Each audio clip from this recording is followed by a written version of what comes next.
Right breaking చూస్తున్నాం. సూర్యాపేట జిల్లాలో ఘోర రోడ్డు ప్రమాదం జరిగింది. చిలుకూరు మండలం మీట్స్ కళాశాల పరిధిలో బైక్ ని లారీ ఢీ కొట్టింది. దీంతో స్పాట్ లోనే బైక్ పై వెళ్తున్న ముగ్గురు చనిపోయారు. మృతులను మిర్యాలగూడ నియోజకవర్గం వేములపల్లి గ్రామస్తులుగా గుర్తించారు పోలీసులు. మిర్యాలగూడ నుంచి కోదాడకు వెళ్తుండగా ప్రమాదం జరిగింది.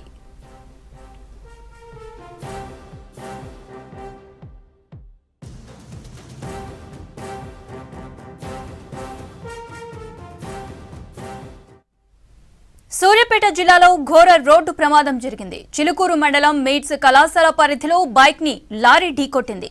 దీంతో స్పాట్ లోనే బైక్ పై వెళ్తున్న ముగ్గురు చనిపోయారు. మృతులను మిర్యాలగూడ నియోజకవర్గం వేములపల్లి గ్రామస్తులుగా గుర్తించారు పోలీసులు. మిర్యాలగూడ నుంచి కోదాడకు వెళ్తుండగా ప్రమాదం జరిగింది.